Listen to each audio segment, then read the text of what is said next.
Nous te bénissons, Père Céleste. Ce matin, puisque tu nous as témoigné de ta présence au milieu de nous, particulièrement ce matin, nous saluons cette présence, nous saluons le soutien que tu nous apportes dans l'œuvre.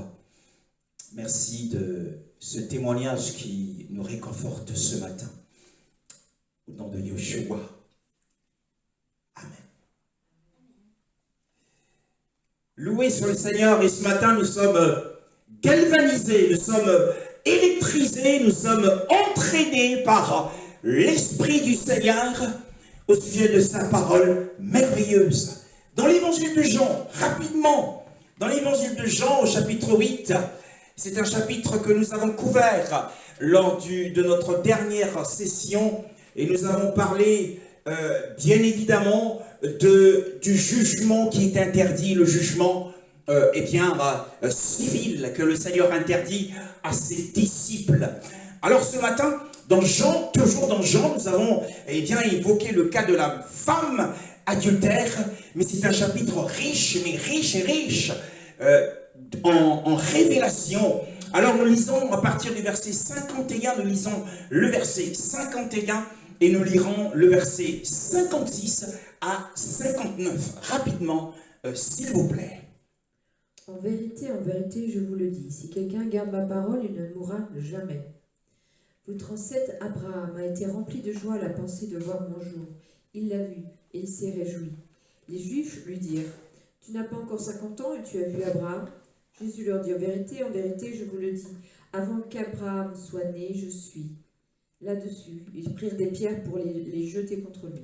Mais Jésus se cacha et sortit du temple, en passant au milieu d'eux. C'est ainsi qu'il s'en alla. C'est ainsi qu'il s'en alla, en passant au milieu d'eux.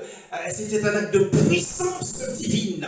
Alors, pour résumer, cet épisode du chapitre de la vie de notre Adonai, après qu'il ait condamné le péché de la femme adultère, en lui disant « Va et ne pêche plus », mais il ne l'a pas condamné judiciairement, il a refusé de le faire, comme nous l'avons dit, ensuite, il a eu un entretien pendant qu'il rendait témoignage de sa parole et de lui-même. La Bible dit que beaucoup des Juifs crurent en lui, au verset 30. Beaucoup de Juifs crurent en lui. Alors, il s'est adressé à ces Juifs. Ils étaient sans doute une centaine, des centaines de personnes qui étaient autour de lui et qui avaient cru en lui. Alors le Seigneur a commencé à leur révéler sa parole. Béni soit le Seigneur. Il leur a dit, si le Fils vous a franchi, si le Fils vous a franchi, vous serez réellement libre. Mais ces Juifs qui avaient cru en lui ont réagi en disant, nous sommes de la postérité d'Abraham et nous ne sommes esclaves de personne. Plus tard, Yeshua reconnaîtra que les Juifs, que ces Juifs qui avaient cru en lui étaient bel et bien de la postérité d'Abraham. Bien-aimés dans le Seigneur, il reconnaît qu'ils étaient de la postérité d'Abraham. Le Seigneur le dit.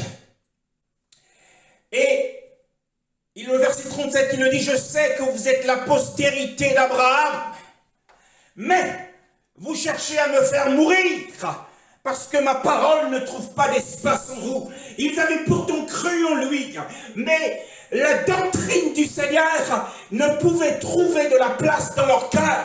Il n'y avait pas d'espace dans leur cœur pour la parole. Leur cœur était rempli des soucis de la vie, rempli des plaisirs de ce monde et des convoitises de ce monde, à tel point qu'il n'y avait pas d'espace pour la parole.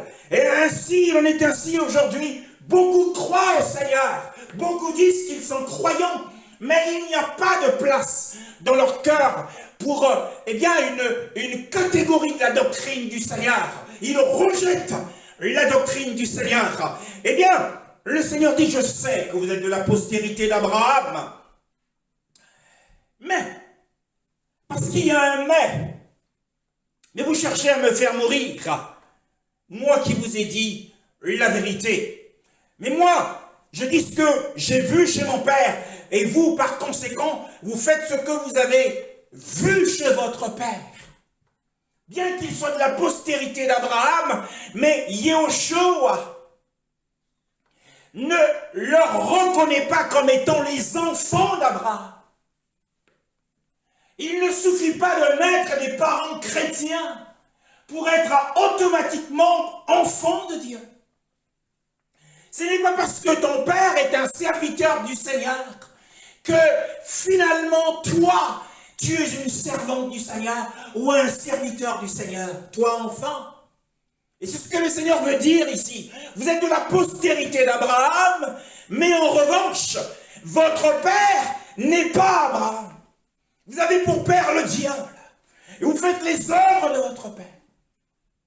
Alors, les Juifs, ces centaines, cette dizaine de Juifs qui avaient cru, se sont rebellés, révoltés contre le Seigneur. En disant, eh bien, nous ne sommes pas des enfants illégitimes. Nous avons Abraham pour père. Et Yehoshua leur dit, ils répondirent et dirent, au verset 39, c'est Abraham, notre père c'est Abraham. Yehoshua leur dit, si vous étiez enfants d'Abraham, vous feriez les œuvres d'Abraham. Un enfant de Dieu fait les œuvres de son père. Yehoshua est en train de dire à l'Église que être enfant de Dieu se reconnaît par l'esprit et par l'action qui montre que chacun, de qui chacun tient son père. Tu tiens ton père en fonction de ton état spirituel et des actions que tu produis. C'est par les actions d'un homme et par son état, son caractère spirituel, qu'on peut reconnaître de quel père il est. Et Yehoshua, en voyant leurs actions, bien qu'ils aient cru en lui, mais ils ont rejeté sa parole. Alors pour Yehoshua, c'était les fils du diable. Parce que s'ils étaient enfants d'Abraham, ils feraient les œuvres d'Abraham. Qu'est-ce qu'Abraham a fait? Eh bien, Abraham, dans Genèse chapitre 18, nous n'allons pas le lire, avait été éprouvé par Yahweh. Yahweh l'a visité en tant qu'homme, et 3 hommes passaient par là. Et Abraham, qui se tenait devant sa tente, parce qu'il vivait dans une tente, près des grands arbres de Mamré, se leva et courut après ces hommes. Et les pressa, il leur mit la pression afin qu'ils viennent chez lui. Et qu'ils viennent se restaurer chez lui. Il a manifesté une hospitalité, mais hors norme. Jamais homme n'a été aussi zélé pour recevoir et accueillir des hommes, des étrangers qu'il ne connaissait pas. Ainsi, Yehoshua est en train de leur dire, votre père Abraham a reçu 3 visiteurs, 3 anges. Et de ces 3 anges est sortie la parole de la prophétie. Au temps vivant, à la même époque, Sarah, ta femme, aura un fils. C'est de là qu'est venue cette prophétie. Mais Yehoshua, qui est le roi de l'univers, est venu en Israël. La Bible dit que, eh bien, il est venu, mais les siens ne l'ont point reçu. Alors, pour Yehoshua, ce n'étaient pas les enfants d'Abraham. D'abord, à Bethléem, il n'y avait pas de place pour lui dans l'auberge. Ensuite, à Nazareth, il a été chassé comme un malpropre. Ils l'ont emmené sur une autre montagne et voulant le précipiter en bas. La Bible dit qu'il passa au milieu d'eux. C'était aussi un acte de puissance. Il arrive à Jérusalem, et bien les Juifs qui avaient cru en lui ne voulaient pas le recevoir, ils voulaient le faire mourir. Et ils ont fini par le faire mourir. Plus tard, bien-aimé dans le Seigneur, les œuvres d'Abraham, il n'était pas dans les œuvres d'Abraham. Ainsi, Yehoshua, toujours dans le même discours, Et ce que nous avons lu tout à l'heure. Amen, amen, dit-il. Dit le Seigneur. Si quelqu'un garde ma parole, il s'adresse à eux et s'adresse aussi à l'Église ce matin. Si quelqu'un garde ma parole, que signifie garder la parole? Eh bien, premièrement, accepter le Seigneur et accepter sa doctrine nous donnera la vie. Garder la parole, c'est croire en Yeshua, mais c'est aussi obéir à ses commandements et à sa doctrine. Mais ces Juifs avaient refusé de croire en sa doctrine. Ils croyaient en lui parce qu'il accomplissait des miracles, mais ils n'ont pas voulu croire en sa doctrine. Et beaucoup ce matin, par rapport à ce que nous avons à dire, ne croiront certainement pas à cela, parce que nous avons beaucoup de choses à dire ce matin. Il va falloir que nous soyons patients et que nous puissions bien tendre l'oreille. Celui qui garde ma parole, dans la version que la sœur a lue tout à l'heure, il est dit quoi? Au verset 51. Il ne mourra jamais. Il ne mourra jamais. Ce n'est pas la véritable version. La vraie version, c'est si quelqu'un garde ma parole, il ne verra pas la mort à jamais. C'est-à-dire, pour toujours, pour l'éternité, il ne verra pas la mort. Qu'est-ce que cela signifie? Qu'il ne verra pas la mort. Et nous savons que dans ce chapitre de la vie du Seigneur et dans cet épisode, le sujet, l'objet de la discussion ou de l'interview, c'est le Père Abraham. Tout tournait autour du Père Abraham. Si quelqu'un croit et garde ma parole, il ne fera pas voir. Dans le grec ancien, le mot voir signifie examiner, s'absorber dans l'observation, c'est contempler, c'est envisager une continuation d'une chose. Donc si quelqu'un garde ma parole, il ne contemplera pas la mort. À quoi le Seigneur fait-il allusion? Puisqu'il est question d'Abraham ici. D'ailleurs, au verset 53, les Juifs lui disent « Es-tu plus grand que notre père Abraham qui est mort ?» Et les prophètes aussi sont morts. Que te fais-tu toi-même? Il fait la promesse, Yeshua, la parole du Seigneur. C'est une parole de promesse. Alors il va falloir faire ressortir la vérité qui est cachée dans ce passage et derrière cette promesse du Seigneur. Puisqu'il parlait d'Abraham, alors les Juifs ont dit, eh bien, mais Abraham est mort. Mais le Seigneur était en train de leur dire que Abraham a bien vu la mort en mourant. Mais il ne devra pas le faire pour toujours. C'est ce que signifie ce passage. On vous explique pourquoi. Abraham ne contemplera pas la mort pour toujours. Mais la mort ici, est-ce qu'il s'agit de l'ange de la mort? Yeshua, lorsqu'il apparaît à Jean, Yohanan, sur l'île de Patmos, Yeshua glorifié, il lui déclare qu'il tient dans Apocalypse chapitre 1, le verset 18. Nous allons le lire.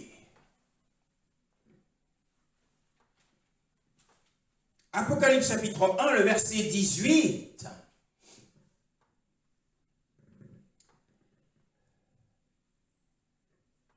Apocalypse chapitre 1, le verset 18. Écrit à l'ange de l'église de Thyatire. Voici ce que dit le Fils de Dieu, celui qui a les yeux comme une flamme de feu et dont les pieds sont semblables à du bronze ardent. Je connais tes œuvres, ton amour, ta foi, ton service et ta persévérance. Je sais que... Apocalypse chapitre 1, le verset 18. Ce n'est pas grave. D'accord. Le vivant, j'étais mort et voici, je suis vivant au siècle des siècles. Je détiens les clés de la mort et du séjour des morts. Alors il détient, dans ma version, les clés de la mort et de l'Hadès. Et dans Apocalypse chapitre 6, le verset 9, dans le brisement du 4e sceau, Jean nous rapporte qu'il a vu quelqu'un assis sur un cheval pâle vert et qu'il se nommait la mort et que Hadès le suivrait de très près. Alors la mort ici, Yahushua détient les clés de la mort.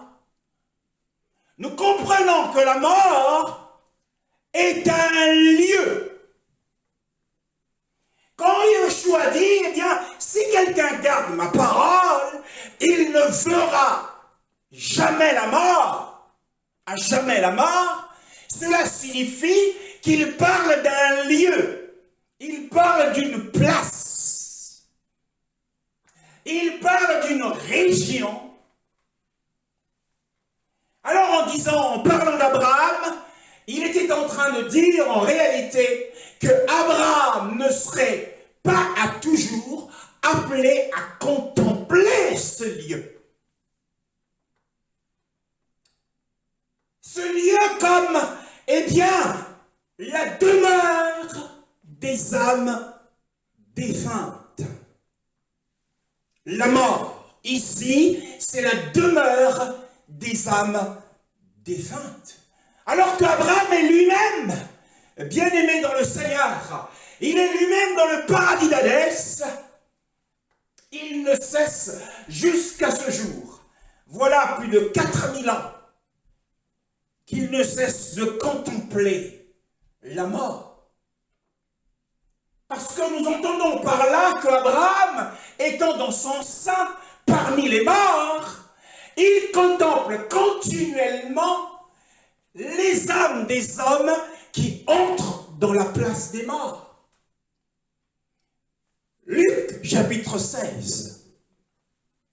Luc chapitre 16. Il est dans son sein, Abraham. Alors il a vu, à partir du verset 19, 16, 19.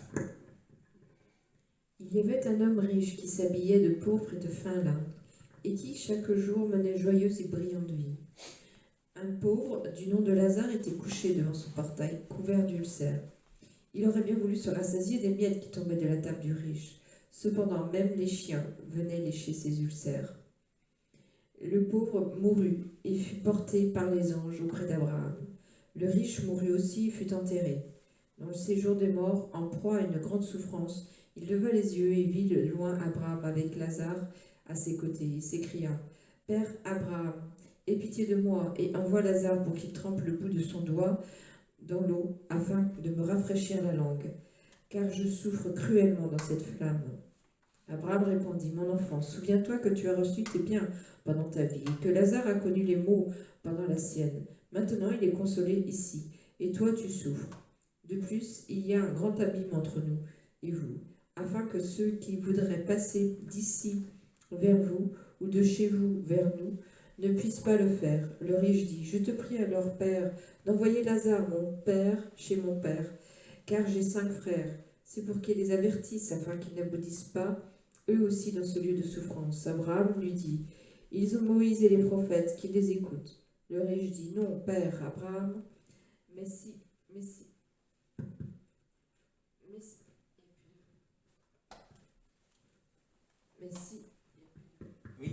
mais si.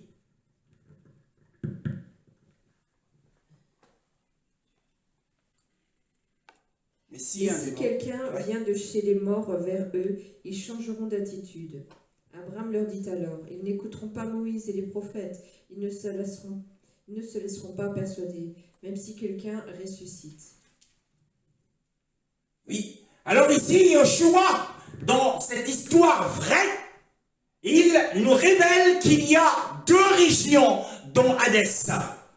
La première région, c'est la place des morts ou des croyants chrétiens, où, eh bien, Abraham étant le père des fidèles, eh bien, il a vu arriver Éléazar. Peut-être qu'Abraham faisait partie du comité d'accueil pour recevoir Éléazar, appelé Lazare, qui était escorté par des anges. Mais Abraham également décrit qu'entre les deux régions, il y a un abîme. Donc la région du paradis d'Hadès est une région aussi grande que la terre entière. Et lorsqu'on arrive aux confins de cette région, eh bien on peut voir tomber les âmes des pécheurs qui n'ont pas cru au Seigneur et tomber dans la flamme de feu.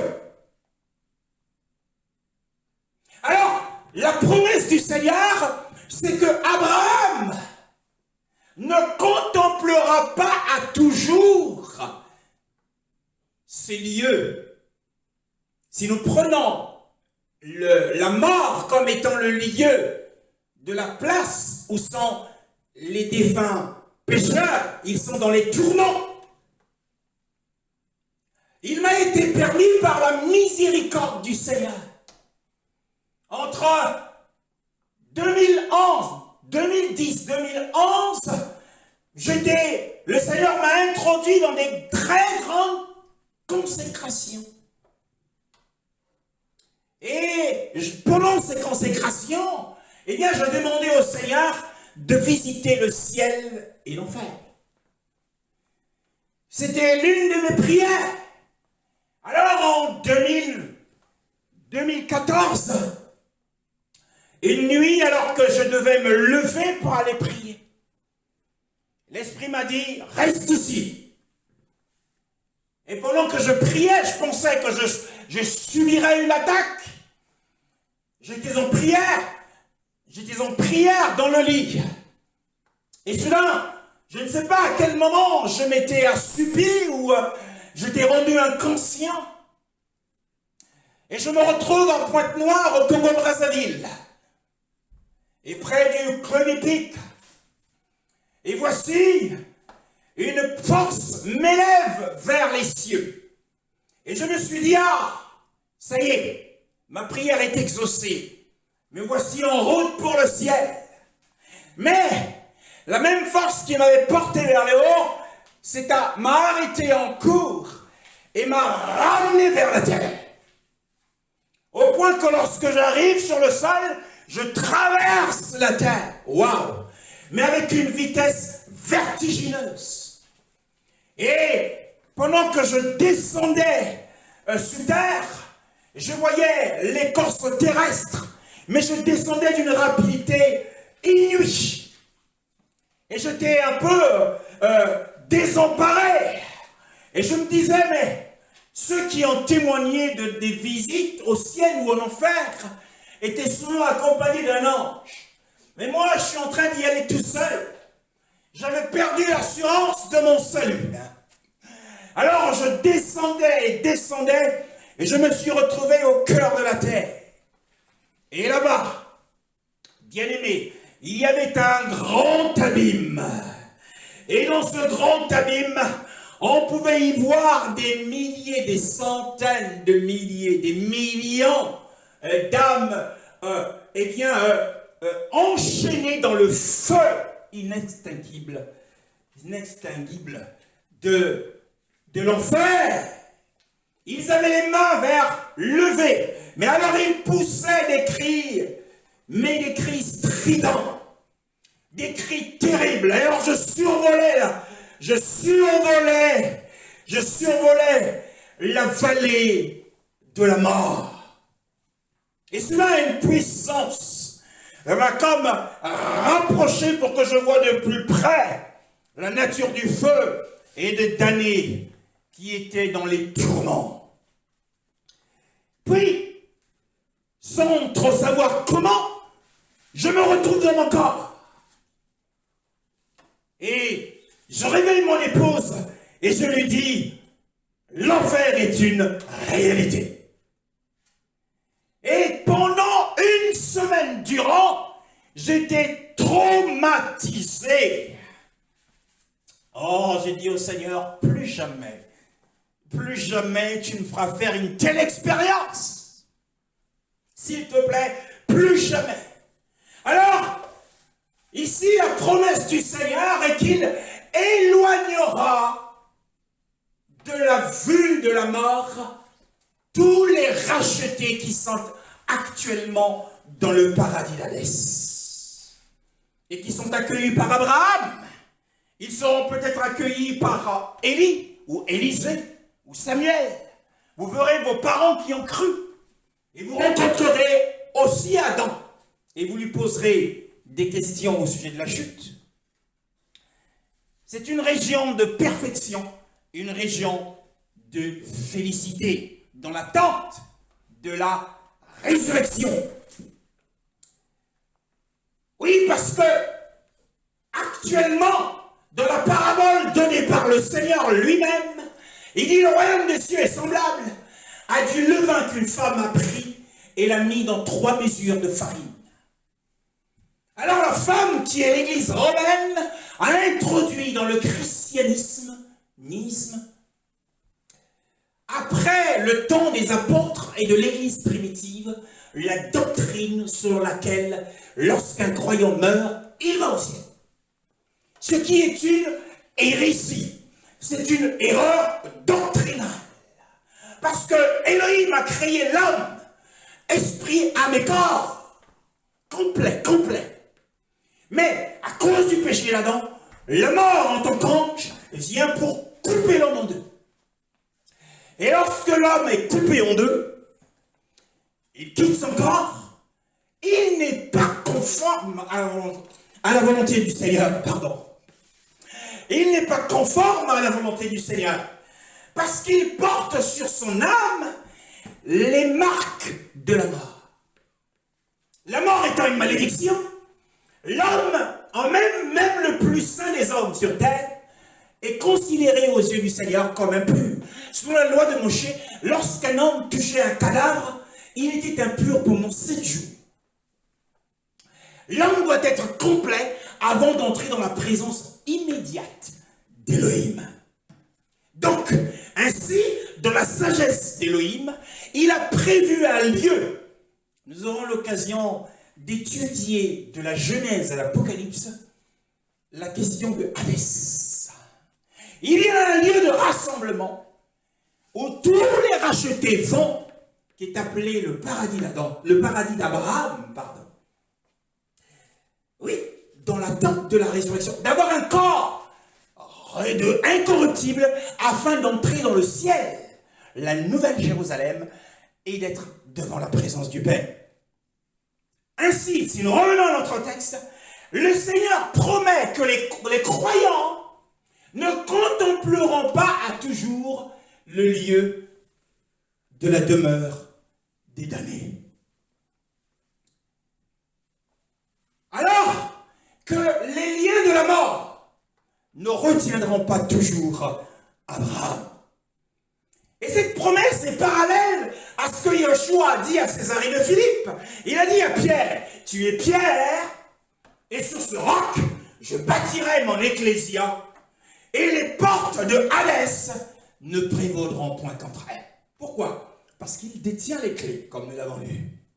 Alors, à son cri de commandement en tant que fils d'Élohim, comme il l'a dit, l'heure vient où tous ceux qui sont dans les sépulcres entendront la voix du Fils de l'homme, et ils en sortiront. Abraham sera restauré dans son corps.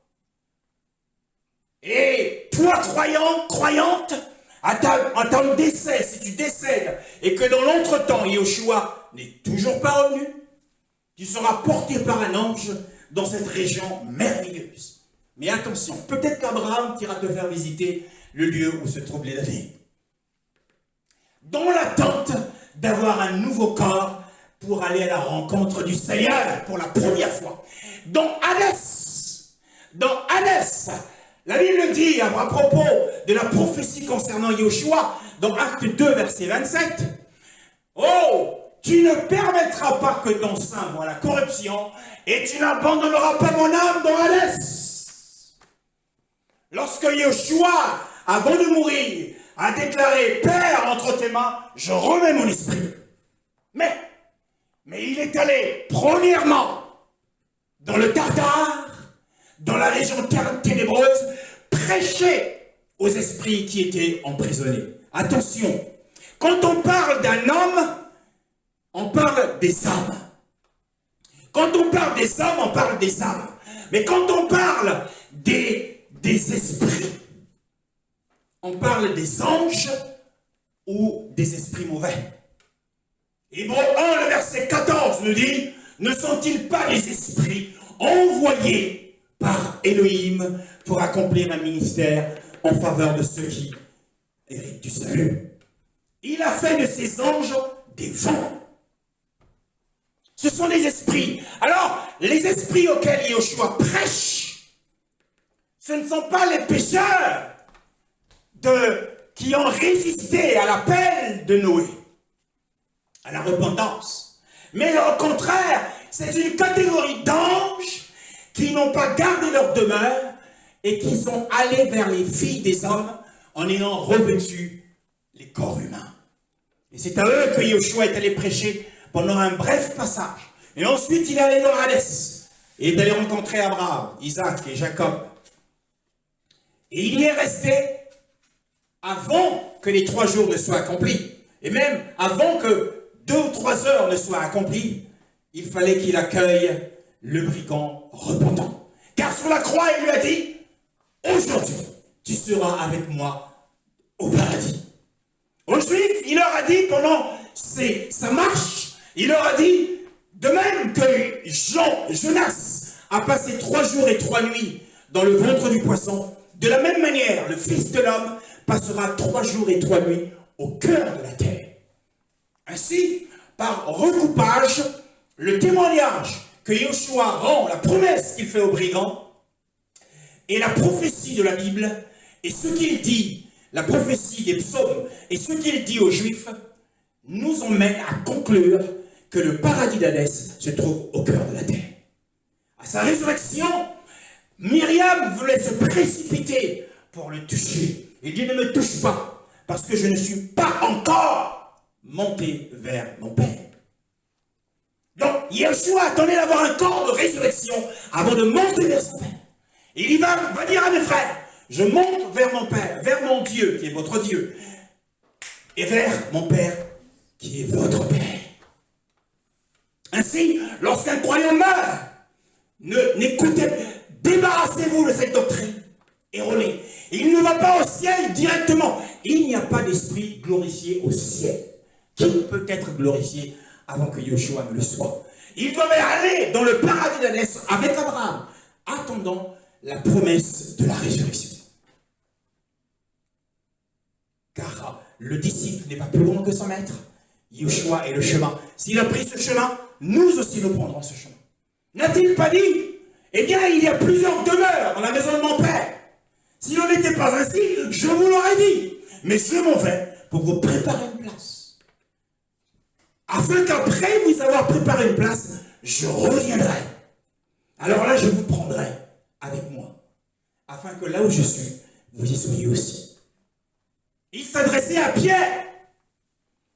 Est-ce que Pierre est déjà avec lui? Non. Pierre attend qu'il revienne le chercher. Il attend son retour. Pierre est dans Hadès. Paul est dans Hadès. Dans le paradis d'Hadès. Voilà la vraie doctrine qu'avait gardée l'église primitive, mais qui s'est perdue à cause de la femme qui avait pris le levain et l'a mis dans 3 farines, 3 mesures de farine. Selon la parabole du Seigneur, l'église catholique.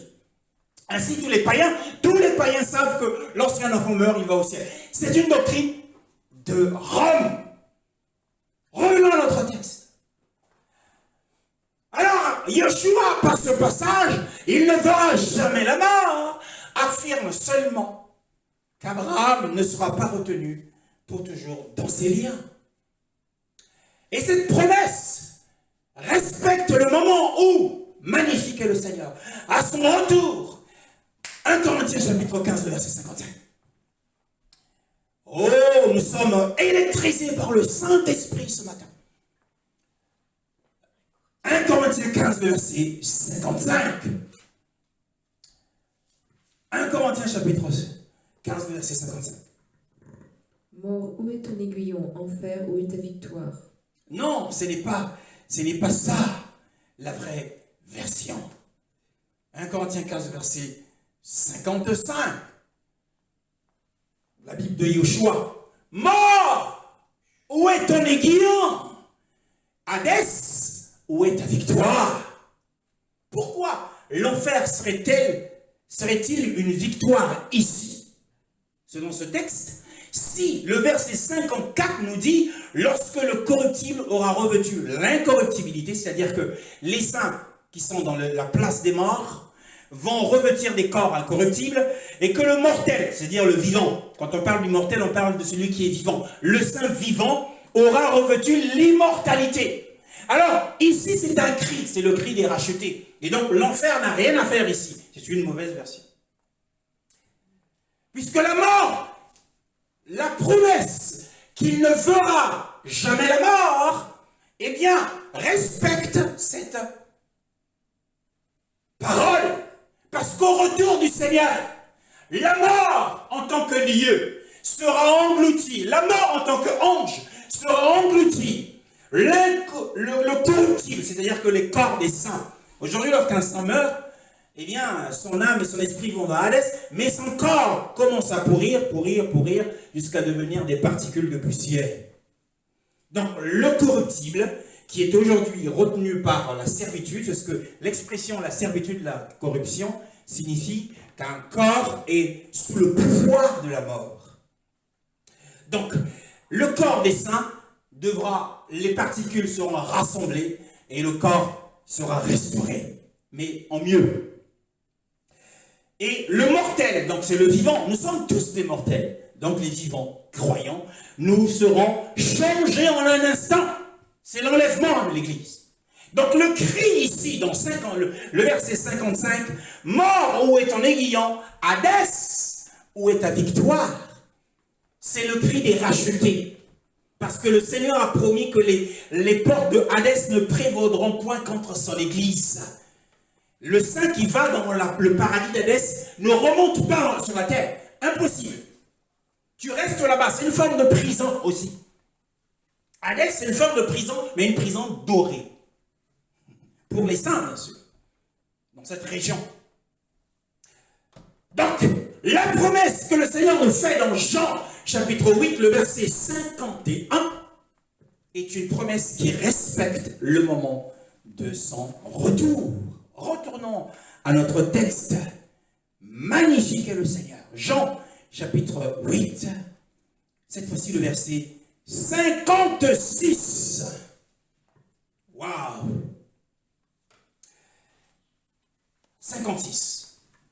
Votre ancêtre Abraham a été rempli de joie à la pensée de voir mon jour. Oh, Yeshua savait que cette parole qu'il allait sortir de sa bouche allait exaspérer, allait mettre en colère les Juifs. Ici, il affirme, à travers ces mots, il affirme sa supériorité essentielle sur Abraham. Alors que les Juifs lui ont posé la question en disant « Es-tu plus grand que notre père Abraham ?» Et Yeshua, ici au verset 56, il répond « Oui.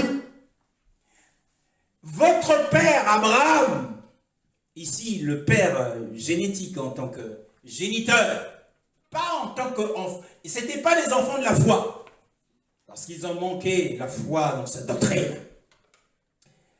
Abraham, votre père, a exulté, dit-il.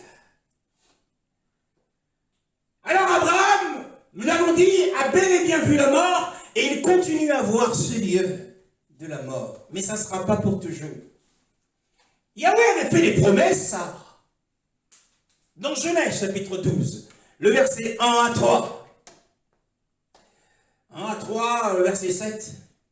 Genèse chapitre 12. Il avait fait des promesses à Abraham. Yoshua en affirmant sa supériorité.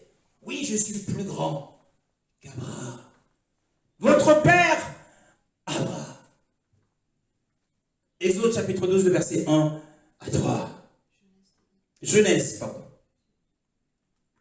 L'Éternel dit à Abraham, quitte ton pays, ta patrie, ta famille, et va dans le pays que je te montrerai.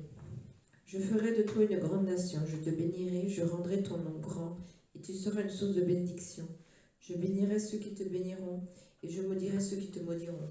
Et toutes les familles de la terre seront bénies en toi. Toutes les familles de la terre seront bénies en toi. Verset 7. L'Éternel apparut à Abraham et dit, c'est à ta descendance que je donnerai ce pays. Abraham construisit là un autel en l'honneur de l'Éternel qui lui était apparu. Oui, la terre qui a été promise à Abraham appartient-elle entièrement au fils d'Abraham? Ce n'est pas encore le cas. Est-ce que toutes les familles de la terre sont-elles bénies en lui? Toutes les familles, toutes les nations sont-elles bénies en Abraham? Pas encore. Alors, les promesses qu'Élohim avait faites à Abraham supposent le temps de la résurrection. Parce qu'Abraham, même en mourant, il n'a pas vu se réaliser ses espoirs. Dans Genèse chapitre 22, le verset 17 à 18, 17 à 18, je te bénirai et je multiplierai ta descendance. Elle sera aussi nombreuse que les étoiles du ciel, pareille au sable qui est au bord de la mer. De plus, ta descendance possédera les villes de ses ennemis. Il y a deux descendances, il y a deux postérités ici. Abraham a plusieurs graines. La première graine, ce sont les étoiles des cieux. Ce sont les chrétiens. Les saints sont les étoiles des cieux. Nous sommes célestes, bien-aimés. Mais nous ne sommes pas le sable qui est au bord de la mer. Le sable qui est au bord de la mer, ce sont les fils d'Israël. Alors ne t'appelle pas sable au bord de la mer. Toi, tu es céleste, tu es une étoile qui brille. Car ceux qui auront pratiqué la justice brilleront comme des étoiles, dit la parole du Seigneur. Alors, Abraham n'a pas vu cela. Donc les promesses qui lui ont été faites ne sont pas encore accomplies. Donc ça suppose le temps de la résurrection d'Abraham, lorsque son corps sera restauré. Pour l'instant, son corps a été laissé dans Hadès. Citons cela qu'est la grandeur de Yoshua. L'âme d'Hadès n'a pas été laissée, l'âme de Yoshua, pardon, n'a pas été laissée dans Hadès. Tu ne permettras pas que ton sein voie la corruption et tu n'abandonneras pas mon âme dans l'Hadès. Mais l'âme d'Abraham a été abandonnée dans l'Hadès. Donc en cela, c'est le premier point de la grandeur de Yoshua. Retournons à notre texte. Dans ta version, dans Jean chapitre 8, le verset 56, la Bible dit, oh, magnifique est le Seigneur. Votre ancêtre Abraham a été rempli de joie à la pensée de voir mon jour. Il l'a vu, il s'est réjoui. Il était rempli de joie. Il était débordant de joie. Il était transporté par la joie. Oh, Abraham, mais calme-toi. Il ne pouvait contenir sa joie. Il ne pouvait la cacher, ni la dissimuler. Au point que cette joie a éclaté. Elle a éclaté. Cette joie a éclaté. Oh, que signifie cette attitude de réjouissance? C'est une attitude de foi. Abraham était un homme de foi. Alors, nous aurons l'occasion de de faire une immersion dans le cours de la vie d'Abraham. Mais avant de faire cette immersion, nous savons tous qu'Abraham avait un problème. Il avait un problème de stérilité. Enfin, sa femme, du moins. Alors, malgré ce problème qu'il avait, on le voit se réjouir. On le voit ne pas être en mesure de contenir sa joie. Mais pourquoi se réjouissait-il? Et Paul nous dit, réjouissez-vous toujours dans le Seigneur. La foi est une attitude. La foi est un comportement. Chante tes louanges. Malgré ce problème de maladie. As-tu un problème de maladie chronique? Eh bien, chante les louanges au Seigneur. Réjouis-toi comme ton père Abraham. Quel est le titre de notre enseignement? L'enseignement que le Seigneur nous donne, le titre de cet enseignement, c'est les participants à la joie d'Abraham. Abraham se réjouit. Il était transporté de joie. Pourquoi? Eh bien parce qu'il considérait le Mashiach comme le grand rédempteur. Yeshua dit aux Juifs, si le Fils vous a franchi, vous serez réellement libres. Mais ils se sont cramponnés à la loi. Ils ont dit non, nous ne sommes pas esclaves. Mais si, ils étaient dans la servitude de l'alliance de la loi. Un homme qui se met sous la loi de Moshe se met sous l'esclavage. Alors seul, il n'y a personne sur la terre comme Yeshua. Il est le seul à détenir le pouvoir de la rédemption. La puissance de la rédemption. La puissance de la rédemption respecte et exige eh bien, que l'Élohim soit l'Élohim qui ressuscite les morts. Alors Abraham considérait, il s'est réjoui parce qu'il considérait le Mashiach comme le grand rédempteur, celui qui accomplira toutes ses espérances. N'est-il pas écrit, mes bien-aimés dans le Seigneur, n'est-il pas écrit au sujet de Job? Vous trouverez dans Job chapitre 19, le verset 25. N'est-il pas écrit, je sais que mon Rédempteur se lèvera le dernier.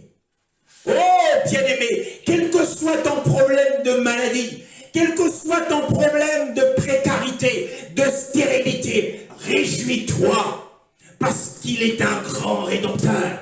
Il détient un pouvoir au point de ressusciter les morts. Et ce pouvoir brise les chaînes du péché, brise les chaînes de la maladie, brise les chaînes de la pauvreté.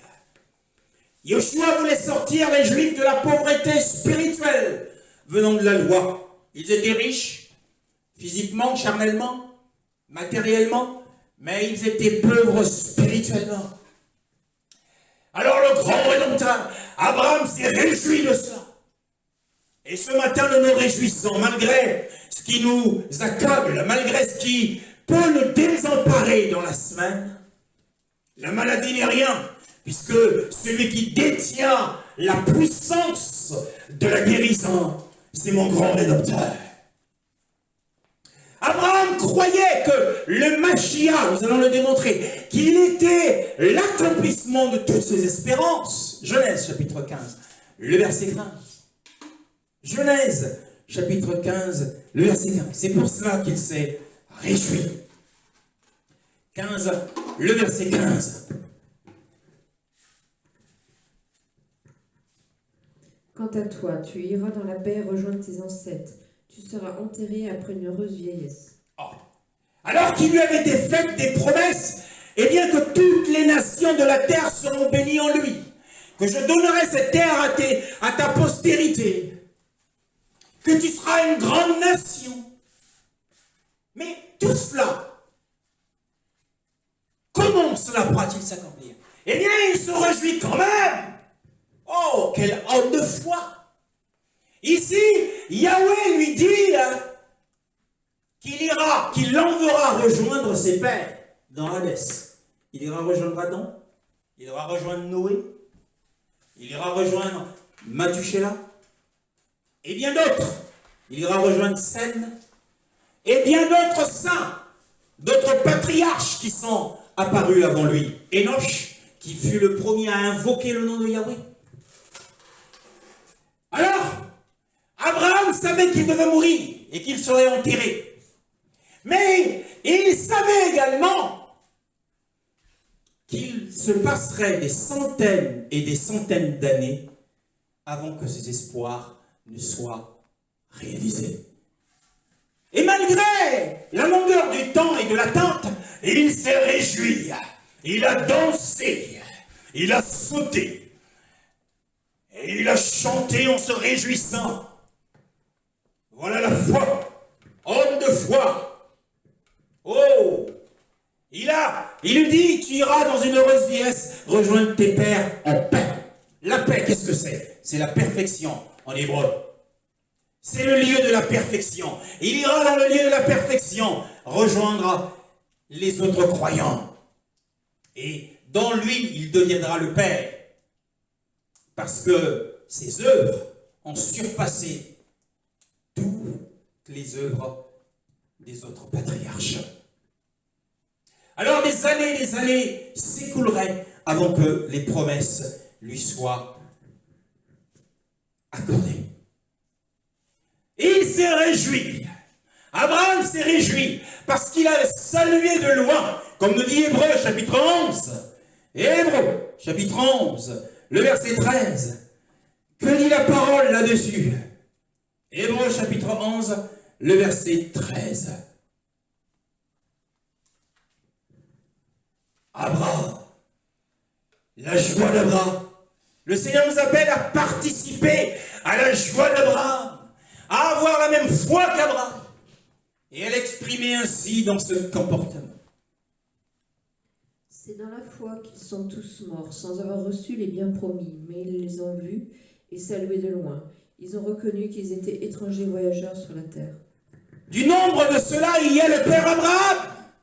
Il n'a pas obtenu les promesses, mais il les a vus de loin, de loin, de loin. Et il savait que des centaines et des centaines d'années s'écouleraient. Il les a vus par la foi de loin. Alors il s'est réjoui. Oh, oh. Et nous allons comprendre pourquoi il s'est encore réjoui. Alors il a salué par la foi. Bien-aimé, ça fait 50-10 ans que la maladie te tracasse, tu as des problèmes de reins, tu as des problèmes d'estomac, tu as des problèmes un peu partout. Et les médecins ont fait des déclarations. Oh, mais réjouis-toi, parce que lorsque tu regardes la parole, et celui qui accomplit la parole, la Bible dit dans 2 Corinthiens chapitre 1, le verset 20, eh bien en lui tout est oui, amen. Toutes les promesses sont oui et amen. Abraham s'est réjoui, et il avait la confiance, parce qu'il avait confiance en celui qui détient la puissance, qui apporte la résurrection. Il savait qu'il ressuscitera. Alors il s'est réjoui. Il croyait en la puissance de ce grand Rédempteur. Il sait que sa puissance lui apportera la résurrection. Et qu'il fera de ses yeux ce que Yahweh lui avait promis. Que toutes les nations de la terre seront bénies en lui. Oh, quel homme de foi. Quel homme de foi. Il n'avait personne d'autre sur qui il pouvait s'inspirer. Peut-être d'Enoch, mais, et encore, Yahweh, Yoshua, le Mashiach, en effet la puissance, par sa puissance, il ressuscitera les morts. C'est pourquoi Abraham s'est réjoui. Mon frère, réjouis-toi ce matin. Regarde de loin ce temps de la résurrection des morts. Et pousse le même, tu pousseras les cris des rachetés. Lorsque tu chantes le Seigneur, ne chante pas seulement des chants qui se rapportent aux problèmes de la vie, mais chante des chants qui parlent du temps à venir, le temps de la résurrection, le temps de l'enlèvement. Chante ces chants qui sont en réalité ton espérance. Abraham s'est réjoui, Genèse chapitre 15. Genèse chapitre 15. Oh, le verset 4. Abraham, le Père Abraham. Genèse chapitre 15, le verset 4. Alors l'Éternel lui adressa la parole. Ce n'est pas lui qui sera ton héritier, mais bien celui qui naîtra de toi. Celui qui naîtra de toi sera ton héritier. Mais la vision d'Abraham n'était pas simplement par rapport à Isaac, mais il regardait le véritable Isaac, le grand héritier, en qui toutes les promesses ont été faites. Yeshua, le grand héritier. C'est lui le véritable Isaac. Et c'est lui qui promettait aux Juifs la liberté et l'enrichissement. Il s'est fait pauvre afin que nous soyons riches. Mais la richesse et l'héritage dont il est question est un héritage céleste. Ne prenez pas ce passage, il s'est fait pauvre afin que nous soyons riches pour que nous ayons des milliards sur la terre. Beaucoup utilisent ce passage à tort et à travers. Nous sommes dans les choses spirituelles. C'est Yeshua, le grand héritier. Alors, Abraham s'est réjoui en pensant au véritable héritier Yeshua, la postérité de la femme. Le verset 56, peut-être pas la dernière occurrence, mais toujours dans le même paragraphe, dans Jean chapitre 8, le verset 56. Oh! Chapitre 8 de Jean, le verset 56. Il est dit: Votre ancêtre Abraham a été rempli de joie à la pensée de voir mon jour. Il l'a vu et il s'est réjoui. Restons encore un peu sur la réjouissance. Il s'est réjoui ce matin. Comment ça te réjouit comme Abraham? Pourquoi se réjouit-il? Eh bien parce qu'il attendait. Il attendait le moment où, selon la promesse que nous avons lue tout à l'heure dans Genèse chapitre 22, le verset 17 à 18, que ta postérité possédera la porte de ses ennemis. Il ne l'a pas vu jusqu'à sa mort. Alors il attendait le moment où la postérité de la femme, ou sa postérité à lui, exercerait le pouvoir, la puissance contre ses ennemis, à la fois en faveur d'Abraham et de ses fils. Mais parce qu'Abraham a deux postérités, une selon la chair, qui sont les fils d'Israël, et une selon l'esprit. Bientôt, Yeshua exercera sa puissance et il possédera la porte de ses ennemis. Après la bataille d'Armageddon, bien sûr, le Seigneur remportera la victoire et ça sera la grande liaison. Il y aura Satan pour 1000 ans. Bien-aimé dans le Seigneur.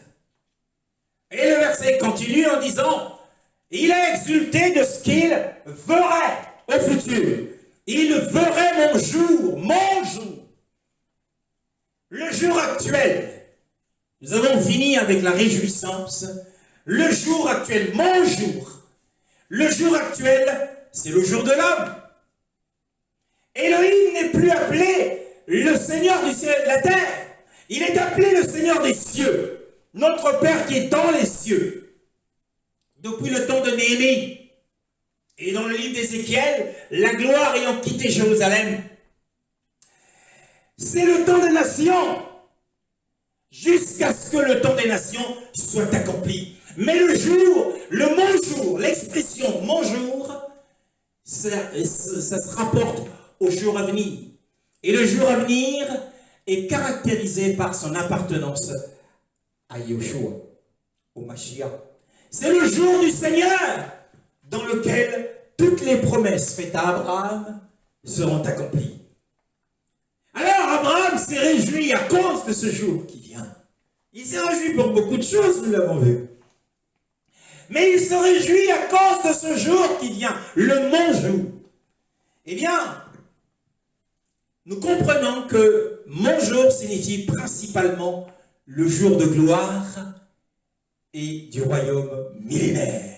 Oh! Vous avez vu votre père Abraham? Le père Abraham avait la vision du royaume millénaire. Et c'est le fardeau que nous avons dans ce ministère. Nous avons le même fardeau qu'Abraham avait. Il a vu ce jour du royaume millénaire. Mon jour à moi. D'ailleurs, cela se voit dans les paroles du Sauveur dans Luc chapitre 17. Mon jour. C'est ce que cela signifie principalement. Et il s'adresse aux Juifs. Il y a, aujourd'hui c'est le jour de l'homme, c'est le temps des nations, jusqu'à ce que le temps des nations soit accompli.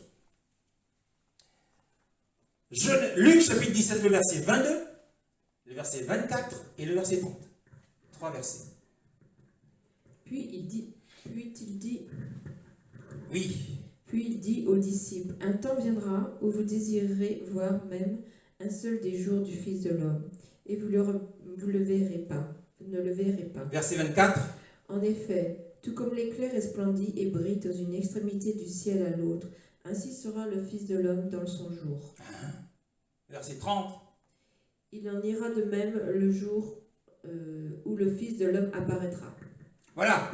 Comme l'éclair resplendit, le resplendissement de l'éclair, tel sera le jour du Seigneur.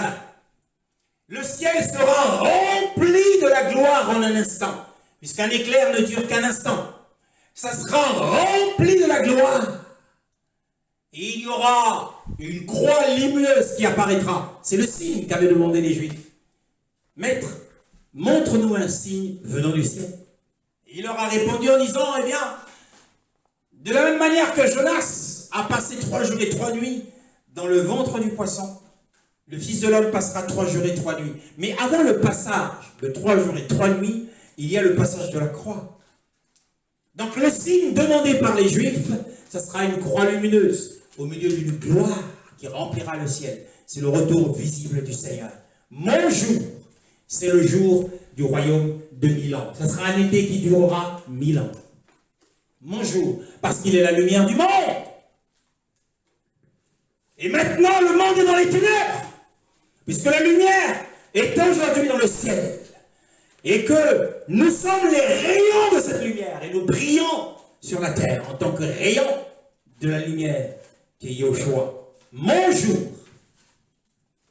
Donc nous comprenons qu'Abraham avait des pensées très élevées, parce qu'il voyait le royaume de 1000 ans. Il voyait le jour de gloire. Quel jour de gloire? C'est le jour de gloire. Alors nous devons sauter de joie, chanter lors de nos réunions à cause du jour de gloire qui vient et participer à la même joie qu'Abraham. Magnifique est le Seigneur. Mon jour. Or, le jour de gloire, cette gloire millénaire, est le jour où le Père glorifiera le Fils. Souvenez-vous, au verset 54, Yoshua répondit, si je me glorifie moi-même, ma gloire n'est rien. C'est mon Père qui me glorifie. Mais à quel moment le Père va le glorifier? C'est pendant ce jour magnifique du royaume de 1000 ans. Ce sera un jour spécialement réservé au second Adam, le Fils de l'homme. Or, c'est ce que Abraham désirait. Oh, je voudrais voir le jour où le Mashiach sera élevé, où le grand héritier, le véritable Isaac, qui est issu de moi, sera glorifié. Il avait compris que toutes les promesses que Elohim lui avait faites depuis Genèse chapitre 12 jusqu'à Genèse chapitre 22 impliquaient que lui, Abraham, il aura part au royaume, au jour de gloire. N'est-ce pas ce que Yoshua a dit aux Juifs? Que beaucoup viendront de l'Occident, beaucoup viendront de l'Orient, et ils seront assis avec Abraham, Isaac et Jacob dans le royaume d'Élohim. Abraham aura part au royaume, alors il s'est réjoui. Oh, bien-aimés dans le Seigneur, chaque jour, réjouissons-nous. Mais attention, pour nous, c'est un petit peu différent. Réjouissons-nous dans la perspective de participer à la même joie du véritable Isaac. Alors il s'est réjoui et il attend. Abraham attend dans le Hadès le jour où son âme, son corps sera restauré. La suite. Il est dit, il l'a vu et il s'est réjoui.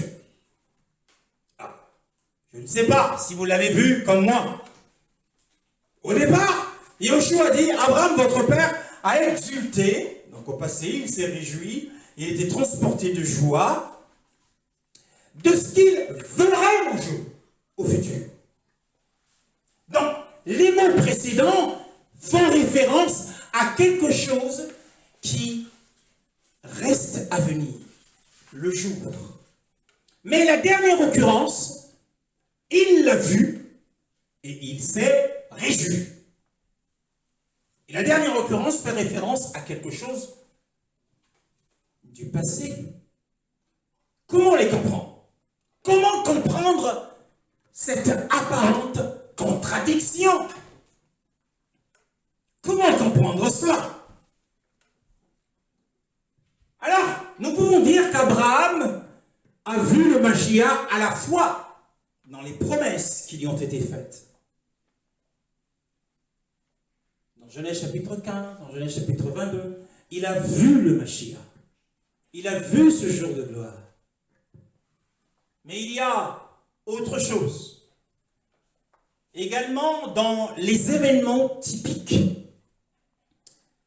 au cours de la vie d'Abraham. Et là, il a vu le jour du royaume et il s'est réjoui. Dans les événements de sa vie, il y a un événement particulier de sa vie que nous allons étudier où Abraham l'a vu et s'est réjoui. Outre le fait qu'il a vu à travers les promesses, comme nous l'avons dit, parce que ces promesses supposaient sa résurrection, et qu'il pouvait voir, mais il y a des événements qui lui sont arrivés, où il a bien vu ce jour, comme Pierre, Jacques et Jean ont été choisis par le Seigneur pour aller sur la haute montagne. Et là, ils ont aussi pu avoir un aperçu du royaume millénaire. En voyant Yoshua tel qu'il sera glorifié, qu'il brillera, son visage brillera comme le soleil, ce sera impossible de le fixer. Et il a vu que Moshe et aussi Élie seront dans cette gloire. De la même manière, Elohim a fait venir dans la vie d'Abraham une situation qui lui a permis aussi de voir ce que sera le royaume millénaire. Et toutes ces choses ont été écrites pour nous, afin que nous puissions aussi voir à travers la parole le jour à venir. Telle doit être notre vision principale en tant que chrétien. Non pas de prêcher l'évangile de la prospérité matérielle. Beaucoup se cramponnent sur le passage, soient en bonne santé et prospèrent à tous égards. On en fait une doctrine énorme. Non, nous devons voir le jour à venir, le jour du Fils, pour que nous en ayons pas. Hébreux chapitre 7, le verset 1. Et là, nous allons étudier, mes frères, cette circonstance dans laquelle Yahweh a placé Abraham, afin qu'il voie le jour à venir. Non seulement dans les promesses qui lui ont été faites, mais aussi à travers une circonstance qui est arrivée dans sa vie. Et ici, dans ce passage, c'est le Saint-Esprit qui nous parle. Hébreux chapitre 7, le verset 1. Ce Melchisédek était roi de Salem et prêtre du Dieu très haut. Il est allé à la rencontre d'Abraham alors que celui-ci revenait de la défaite infligée au roi. Il l'a béni. Il l'a béni, oui. Et Abraham lui a donné la dîme de tout. Abraham lui donna la dîme de tout, jusqu'au verset 3. D'après la signification de son nom, Melchisédek est tout d'abord roi de justice. Ensuite, il est roi de Salem, c'est-à-dire roi de paix. On ne lui connaît ni père, ni mère, ni généalogie, ni commencement de jour, ni de fin de vie, mais rendu semblable au Fils de Dieu. Il reste prêtre pour toujours. Alors, dans une circonstance de la vie d'Abraham, il y eut un homme du nom de dans ma version, Malki-Tzedek. Et la Bible dit qu'il était roi de Salem, ce qui signifie que sa sphère de domination et de règne était la terre et non le ciel. Ici, c'est pour contrer ceux qui pensent que Melchisédek était un ange. Il était roi d'une ville ou d'une région appelée Salem. Donc la sphère où il exerçait sa royauté était terrestre. Salem qui devint Jérusalem ou Yerushalem en hébreu. Le psaume 71, le verset 1 à 4. Nous allons le lire. Le psaume 76, pardon, le verset 1 à 4. Qu'est-il écrit? Au chef de chœur avec instrument. Dieu s'est fait connaître en Juda. Son nom est grand en Israël. Sa tente est à Salem et sa demeure à Sion.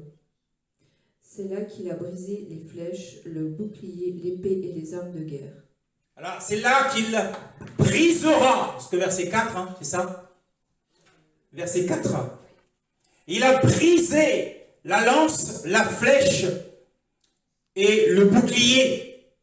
En fait, ce psaume, à travers le premier verset au verset 4, nous donne les grands résultats de la grande bataille par laquelle le Mashiach renversera Satan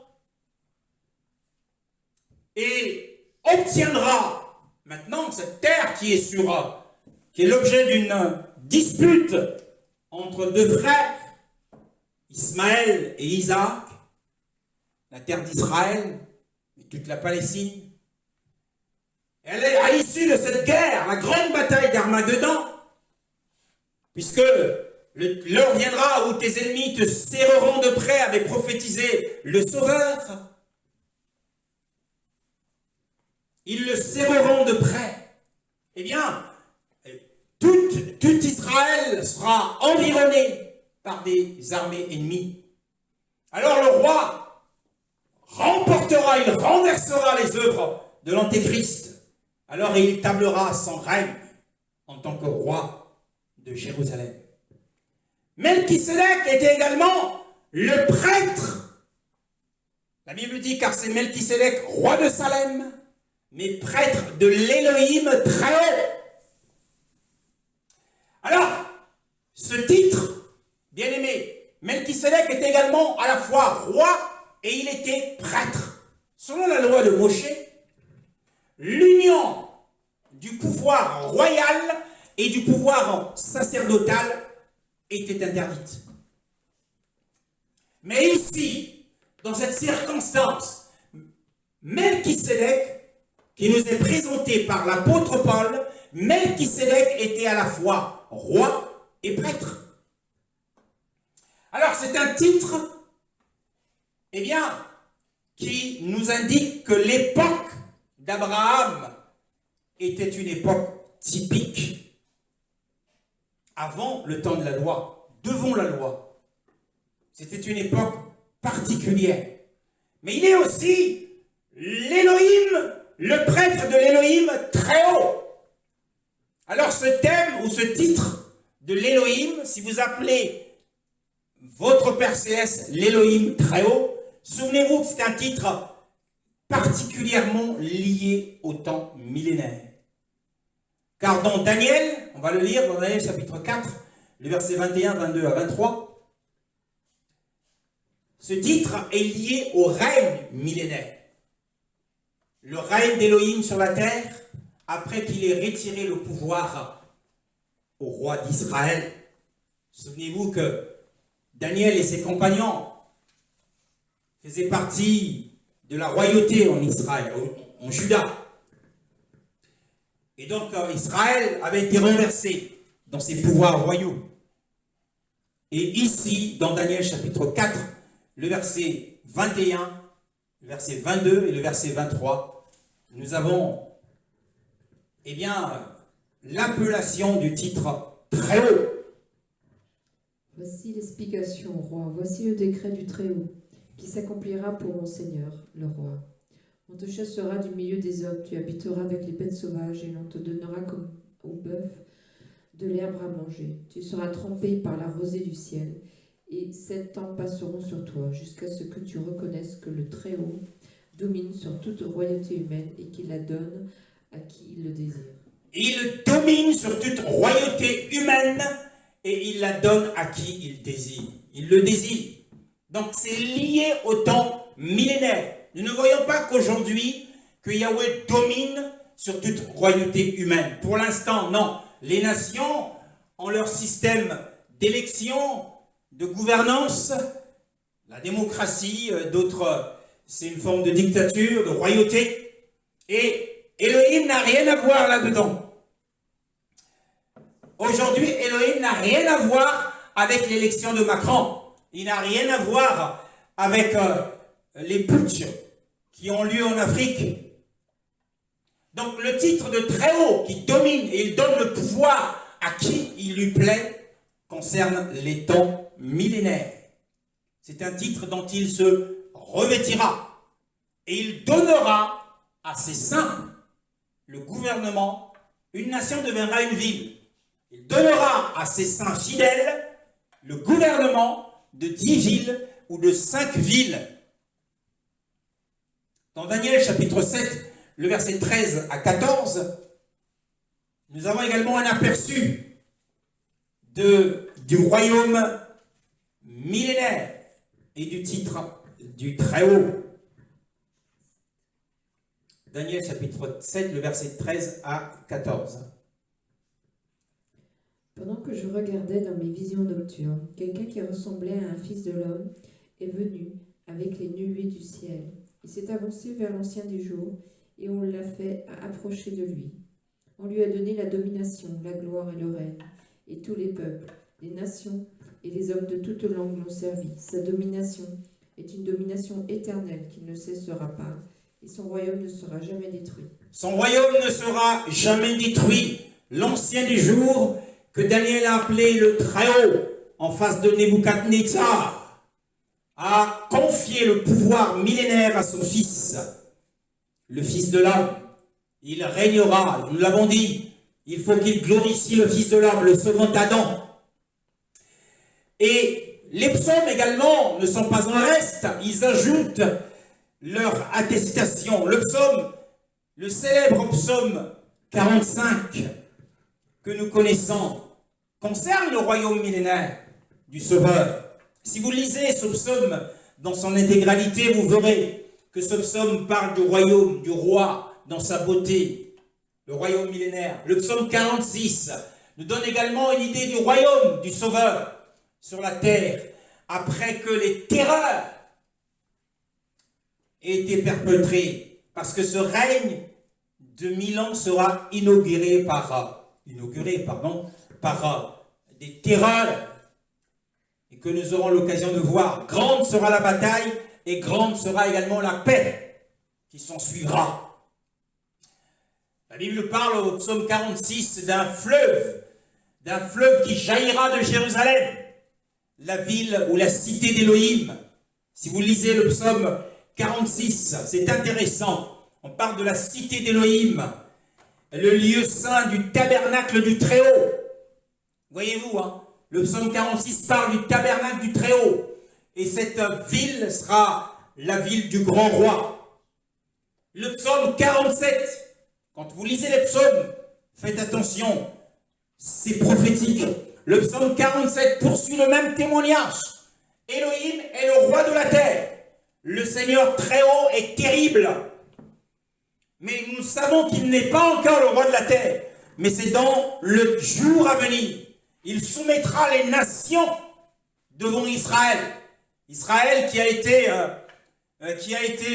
attaqué et agressé hier matin par son frère Ismaël, par une attaque surprise des milliers de missiles qui a fait énormément de morts. Et j'en ai pleuré en sa présence. Le Seigneur se souvient d'Israël. Eh bien, il l'a dit. Si une mère abandonne son fils, mais moi, je ne t'oublierai jamais. Il aime Israël d'un amour éternel. Nous devons bénir Israël.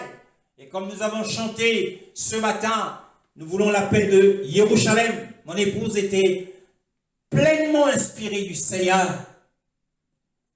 Nous retournons dans Hébreux chapitre 7. Hébreux chapitre 7. Alors, Hébreux chapitre 7 ne dit pas tout. Mais dans Genèse chapitre Hébreux chapitre 7, le verset 1 à 4 que nous avons lu ne dit pas tout. Parce que dans Genèse chapitre 14, qui décrit cette histoire, il est parlé de certains, un autre titre du Seigneur. Ici, il est dit Melchisédek, ici dans Hébreux, chapitre 7, le verset 1, c'est ce Melchisédek, roi de Salem, prêtre de l'Élohim très haut. Mais dans Genèse chapitre 14, je ne l'ai pas cité tout à l'heure, Genèse chapitre 14, on va rapidement retrouver les versets qui parlent de cet événement important qui concerne le royaume millénaire que Abraham a vu. Il a vu cela. À partir du verset 17. Lorsqu'Abraham revint de sa victoire sur Kédor Laomer et sur les rois qui étaient ses alliés, le roi de Sodome sortit à sa rencontre dans la vallée de Chavé, c'est-à-dire la vallée du roi. Melchisédek, roi de Salem, fit apporter du pain et du vin. Il était prêtre du Dieu très haut.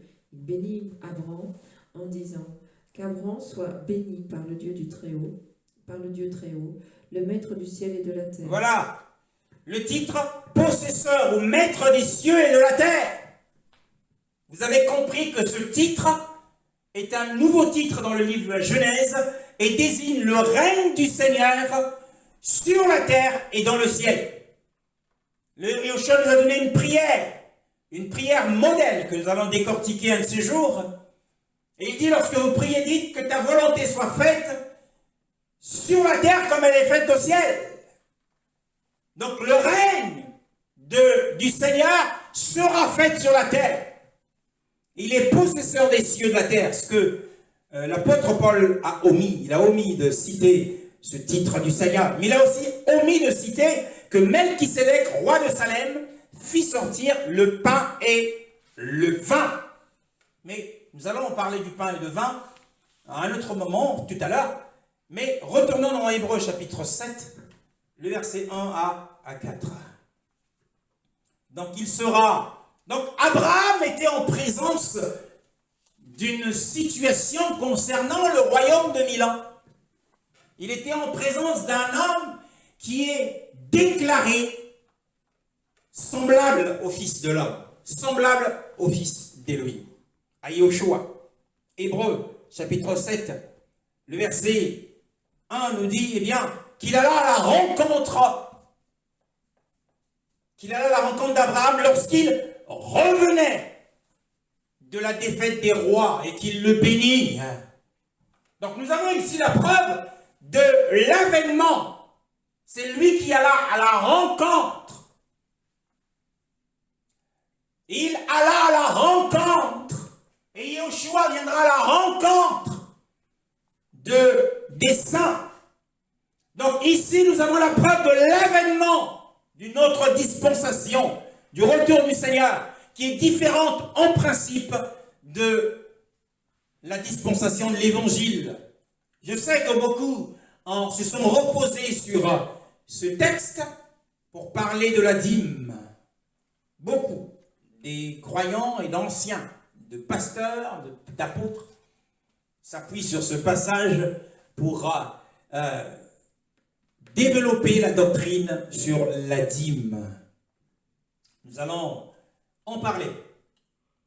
Le psaume 2, que nous avons souvent lu. Pourquoi ce tumulte parmi les nations?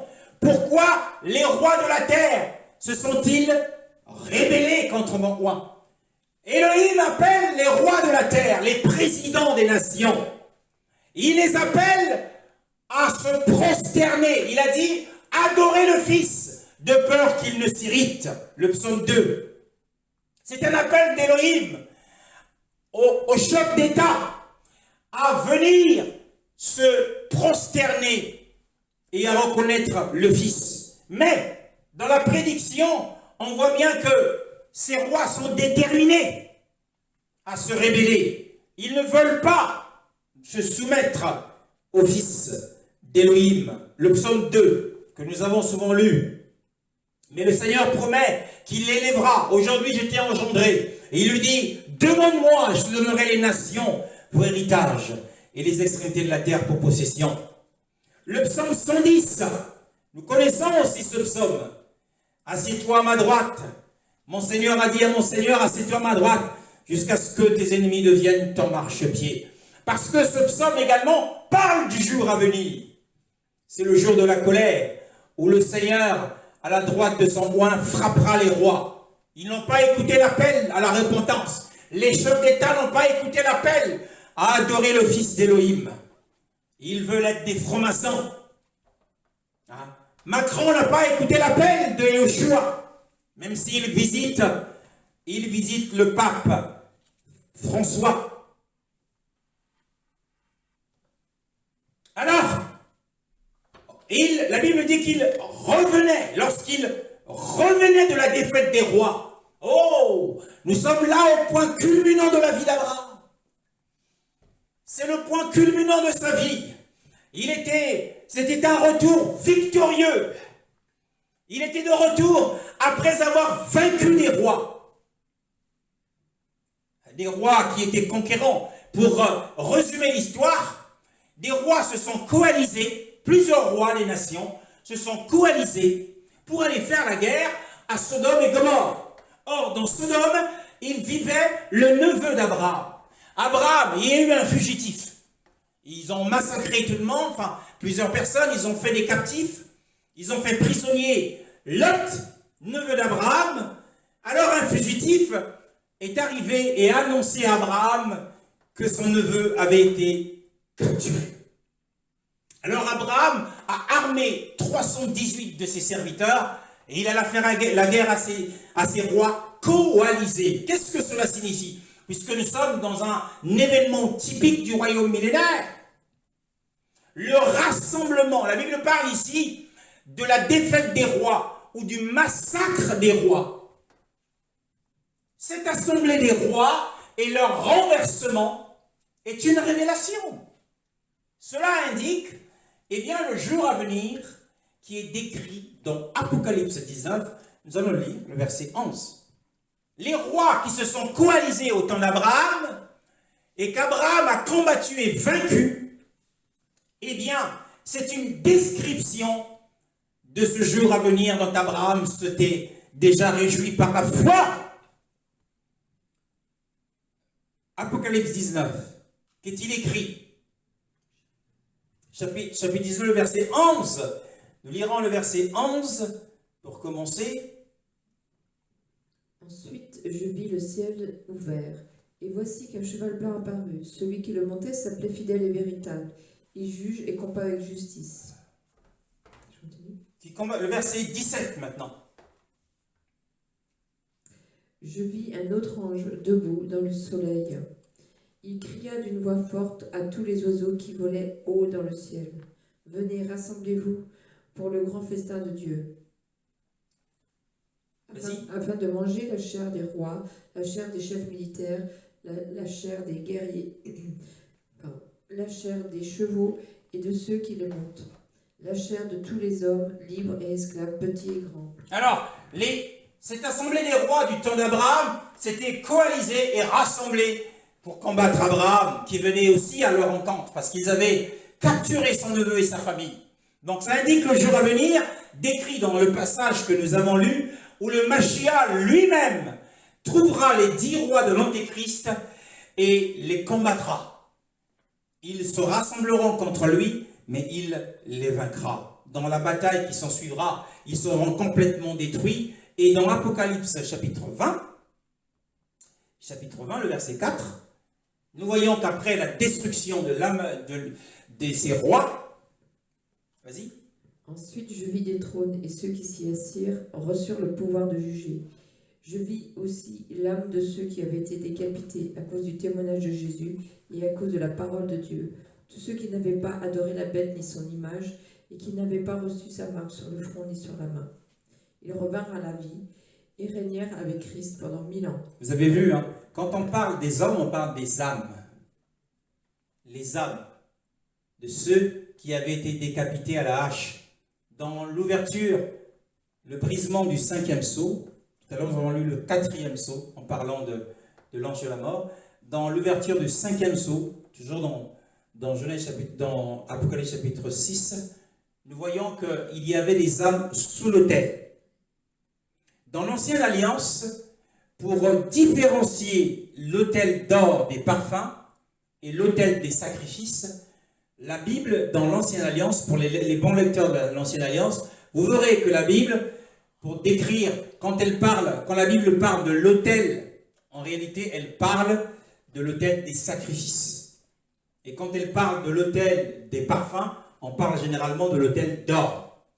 Donc, l'autel, dans le brisement du 5e sceau, les âmes qui étaient sous l'autel, qui demandaient la vengeance sur leurs ennemis, et des robes leur furent données, ces âmes étaient sous l'autel des sacrifices. Or, nous savons tous que Yeshua, en venant dans le monde, il s'est offert en sacrifice comme une offrande. Tu ne m'as pas donné des sacrifices ni des offrandes, mais tu m'as formé un corps, et je viens pour accomplir ta volonté, dit la parole.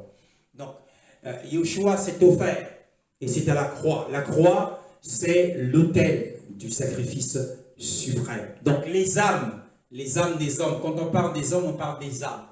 Quand on parle des esprits, on parle des anges, des mauvais esprits. Les âmes des hommes étaient bel et bien dans Hadès, puisque l'autel, en tant que sacrifice, en tant que la croix, hein, la croix c'est sur la terre, et sous la croix, eh bien, se trouvent les âmes de ceux qui avaient été martyrisés, les martyrs, c'est-à-dire qui se trouvent dans le paradis d'Hadès. Vous y rencontrerez Étienne et vous pourrez discuter avec lui. Donc, nous voyons ici que l'instauration du royaume millénaire se fait après que Yeshua ait vaincu les rois qui s'étaient rassemblés. Et donc, Abraham, ce qu'il a vécu après avoir conquis tous les rois, rien qu'avec 300 hommes, eh bien, il était en train de vivre ce que Yeshua fera dans Apocalypse 19. C'est ça la description. Et dans Josué, nous sommes toujours dans le massacre des rois, quand il revenait de la défaite des rois, Josué chapitre 10. Josué chapitre 10. Nous avons également un aperçu du royaume millénaire, chapitre 10, le verset 12 à 13. 12 à 13. Là également, nous avons un aperçu du royaume millénaire, le jour du royaume de 1000 ans, la gloire du royaume millénaire. C'est un type de ce royaume, comme les événements d'Abraham sont des types, ou des figures, des représentations. Chapitre 10, le verset 12 à 13.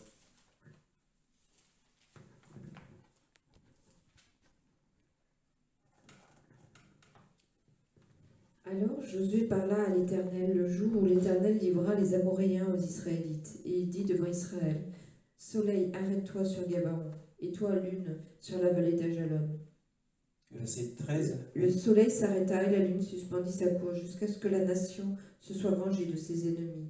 Cela n'est-il pas écrit dans le livre des justes? Le soleil s'arrêta au milieu du ciel et ne s'empressa pas de se coucher durant presque tout un jour. Presque tout un jour. Pendant 24 heures, il faisait jour et il y avait du soleil. C'était un jour particulier.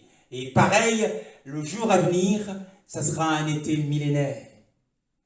Le soleil de la justice, Yeshua, sera sur la terre. Et il brillera comme le soleil de toute sa force. Et il ne fera pas nuit pendant 1000 ans. Pendant 1000 ans, il ne fera pas nuit. C'est le jour à venir. Ici, nous avons un type, soleil, arrête-toi. sur Gabaon, dit Josué, homme de foi. Waouh! Il était vraiment, submergé dans la puissance de l'esprit. Il a arrêté la course du soleil, le cadran solaire. Alors, si nous retournons à notre texte de Hébreux, rapidement pour terminer, qu'on ne passe pas 10 000 ans sur la parole, quoique c'est toujours très important. Alors, Hébreux chapitre 1, le verset, la Bible dit qu'il rencontra Abraham lorsqu'il revenait de la défaite des rois et qu'il le verset, à la fin du verset 1, Hébreux chapitre 7, le verset 1, et il le bénit.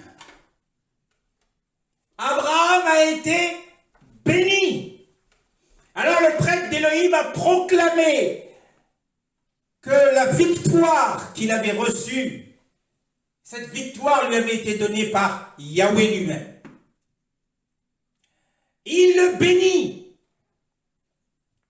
Béni soit ceux qui sont pauvres en esprit, a dit Yoshua sur la montagne, du sermon sur la montagne.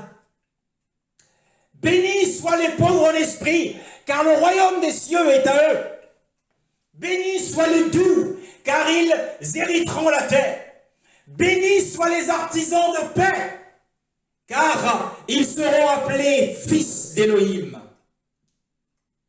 Mais ici, Melchisédek bénit. Alors nous voyons que la dispensation n'est pas la même, parce que Abraham revient de la guerre. Il a fait la guerre au roi, comme Yehoshua, bientôt qu'il fera la guerre au choc des nations, à toutes les nations de la terre, rassemblées autour d'Israël. Abraham a fait la guerre, il en a tué quelques-uns, il en a tué plusieurs, pour libérer son fils, son neveu et sa famille. Il les a passés au tranchant de l'épée. Il a transpercé leur chair et leur sang s'est écoulé, a jailli de leur corps. Et pendant qu'il arrive, avec du sang dans les mains, lui et ses hommes, Melchisédek lui dit, béni sois-tu. Oh! Alors nous voyons que cette dispensation dans laquelle Abraham se trouvait est très très différente de l'évangile. Le jour où Pierre a pris l'épée dans le jardin et il a coupé l'oreille du serviteur du grand sacrificateur. Ce serviteur s'appelait Malchus. Yoshua lui dit, remets ton épée à sa place. Et Yoshua a remis le pendant de l'oreille à sa place aussi. Parce que la dispensation de l'évangile dit, bienheureux les artisans de paix, car ils seront appelés fils d'Élohim. Bienheureux les doux, car ils hériteront la terre. Mais ici, Melchisédek bénit un guerrier victorieux qui a tué plein d'hommes et de femmes. Donc nous comprenons que cette dispensation n'est pas la dispensation actuelle, mais ça concerne le temps du jour à venir. Pour nous, c'est interdit de battre les hommes, de se battre et de faire la guerre. Heureux les doux. La douceur dont il est question, c'est le fait de ne pas s'opposer à celui qui nous fait du mal. Ne résistez pas aux méchants. Si quelqu'un te frappe, tends-lui aussi l'autre joue. Alors cette bénédiction, bien aimée dans le Seigneur, c'était un acte sacerdotal. Il a été béni par le prêtre Melchisédek. La bénédiction que nous recherchons dans la prière, as-tu besoin d'une bénédiction particulière? Tu la recherches dans la prière. Mais cette bénédiction, tu l'obtiendras par le souverain sacrificateur qui est Yoshua. C'est lui qui bénit en tant que souverain sacrificateur. Lévitique, dans Nombre, je vais lire dans Nombre rapidement, dans Nombre chapitre 7. Nombre chapitre 7 rapidement. Nombre chapitre 7, le verset 22 à 27. 22 à 27. Bon, je l'ai très mal noté ce passage, ce n'est pas grave, mais nous voyons que dans un des passages, je reverrai mes notes, eh bien, il est demandé au prêtre de prononcer la bénédiction sur Israël, que l'Éternel t'accorde sa faveur. Et c'est un acte sacerdotal. Bien-aimé dans le Seigneur, j'ai mal noté ce texte de Nombre 7, ce n'est pas Nombre 7, 22 à 27. Alors, la bénédiction est un acte sacerdotal, et c'est ce que fait Yoshua aujourd'hui pour l'Église. Mais il y a une brève histoire dans cette affaire que Paul n'a pas notée. Il n'a pas abordé dans Genèse chapitre 14, le verset 18. Car nous l'avons dit tout à l'heure, il a apporté le pain et le vin. Pourquoi a-t-il omis cela? Parce que cela a été noté avant de parler du prêtre. Melchisédek, roi de Salem, fit sortir le pain et le vin. Lui, le prêtre d'El Élion, c'est-à-dire le Très-Haut. Pourquoi? Eh bien parce que ce rite est lié à c'est un acte royal. Et non pas parce qu'une présentation à Elohim est le propre des prêtres. Mais une présentation à l'homme est le propre du roi. Donc le pain et le vin étaient destinés à rafraîchir les hommes d'Abraham. Et lorsque nous lisons dans 1 Corinthiens chapitre 11, 1 Corinthiens chapitre 11, je vais rapidement le lire, c'est un texte bien connu. 1 Corinthiens chapitre 11, le verset 26, qu'est-il écrit? En effet, toutes les fois que vous mangez ce pain et que vous buvez cette coupe, vous annoncez la mort du Seigneur jusqu'à ce qu'il vienne. Vous annoncez la mort du Seigneur jusqu'à ce qu'il vienne. Lorsque nous rampons le pain et buvons la coupe de bénédiction, nous sommes en train de nous attendre patiemment au Seigneur. Donc la scène du Seigneur n'est pas destinée. C'est pour cette raison qu'il est fait mention dans Genèse, mais pas dans Hébreu. Parce que Hébreu parlait de Melchisédek en tant que prêtre. Et que l'acte du pain et du vin est le travail d'un roi, Yoshua en tant que roi. Alors, nous attendons le Seigneur comme roi, et c'est pourquoi nous rampons le pain et que nous buvons la coupe. Nous attendons qu'il vienne, jusqu'à ce qu'il vienne. Il vienne en tant que qui? En tant que roi des rois et seigneur des seigneurs. Donc, lorsque Yoshua apparaîtra, nous voyons aussi que lorsque Melchisédek est venu à la rencontre d'Abraham, il n'avait ni sacrifice pour le péché. Eh bien, de la même manière, le retour du Seigneur, comme il est écrit dans Hébreu chapitre 9, le verset 28. Hébreu chapitre 9, le verset 28. De même aussi, le Mashiach qui était offert une seule fois pour porter les péchés de beaucoup, apparaîtra une seconde fois hors du péché à ceux qui l'attendent assidûment et patiemment pour le salut. Donc lorsque nous rampons, lorsque nous prenons la scène, nous sommes en train de dire au Seigneur que nous l'attendons. Nous attendons qu'il vienne régner sur la terre. Nous attendons que le royaume millénaire apparaisse. Nous attendons l'enlèvement de l'Église. Et Yoshua apparaîtra aussi comme Melchisédek. Melchisédek est apparu à Abraham. Il n'avait pas de sacrifice pour le péché. Il n'a pas fait de rite sacrificiel comme la loi le prévoit, bien que la loi apparaîtra plus tard. Mais ainsi Yoshua apparaîtra une seconde fois hors du péché, hors sacrifice pour ceux qui l'attendent. Et nous voyons dans Genèse chapitre 14 que Abraham a payé la dîme. Et il a payé la dîme,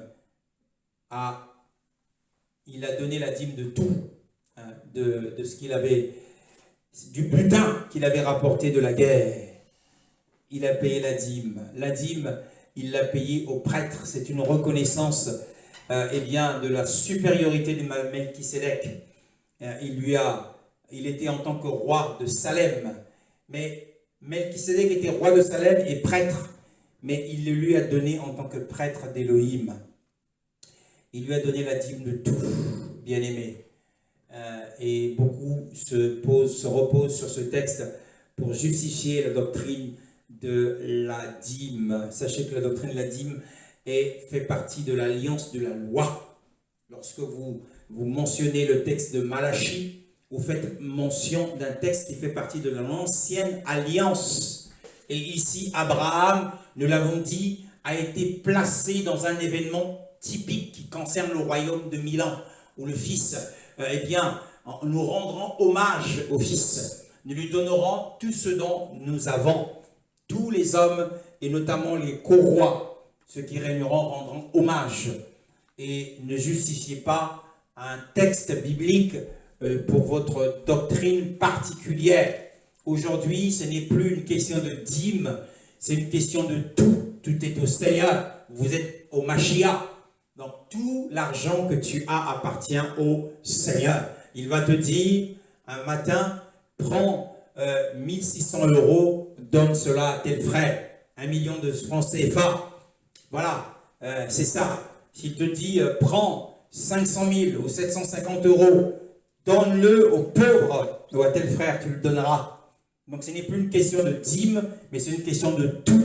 Tout appartient au Seigneur. Et nous devons donner selon l'enseignement de l'apôtre Paul, selon que nous l'avons résolu dans notre cœur.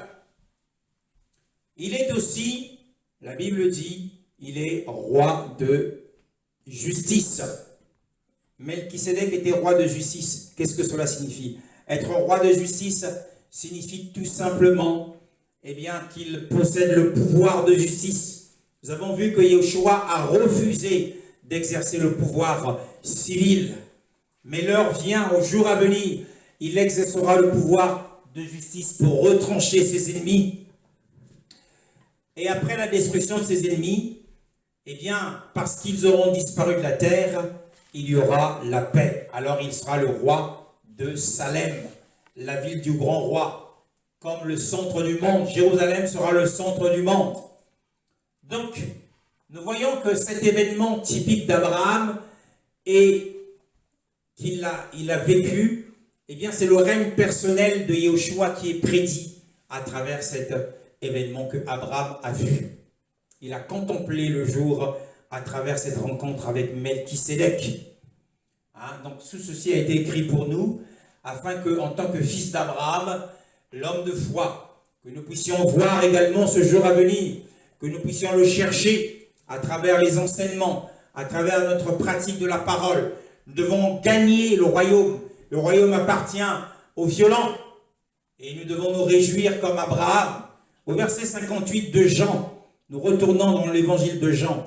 C'est l'un des sujets typiques, nous avons dit, qui prédit le règne personnel de Yeshua. Mais il y a un autre événement, mais le temps nous presse, nous n'avons pas de temps. C'est notamment la question de la résurrection d'Isaac dans Genèse chapitre 22. Lorsqu'il a offert Isaac en sacrifice, cela également prédisait la résurrection et le règne de 1000 ans. Mais on n'en parlera pas parce que le temps est passé. Au verset 58, Yeshua dit, « Moi je suis, avant qu'Abraham ne soit, moi je suis. » En fait, ici, le Sauveur affirme les deux natures, qu'il a deux natures. Parce qu'il lui dit, tu n'as même pas 50 ans, et tu dis, avant que tu as vu Abraham, et avant qu'Abraham soit venu à l'existence, moi je suis, toi qui n'as pas 50 ans. En tant qu'homme, il n'avait certainement pas 50 ans, c'est sa première nature, mais en tant que fils d'Élohim, il existe de toute éternité. Donc ici, Yeshua affirme sa double nature. Bien-aimé dans le Seigneur, il est le Je suis qui a parlé à Moshe au buisson sur la montagne d'Horeb, mais il est aussi le Yahweh qui s'est montré à Abraham, qui est apparu à Abraham. Bien-aimé, cherchons dès ce jour, dès maintenant, à participer à la joie d'Abraham, à la compréhension croyante du jour à venir, comme Abraham l'a compris à travers cet événement, cette rencontre avec Melchisédek. Le royaume arrive, le royaume du Mashiach. Cherchons, si nous voulons participer à la joie d'Abraham, il faut premièrement que nous puissions entrer dans la joie du Seigneur. Entre dans la joie de ton Seigneur en tant que bon et fidèle serviteur, serviteur approuvé. Il faut que le Seigneur nous approuve. Et bien, lorsque nous entrerons dans la joie du Seigneur, nous pourrons participer à la même joie qu'Abraham. Parce que nous serons ainsi avec Abraham, Isaac et Jacob. Béni soit le Seigneur pour sa parole.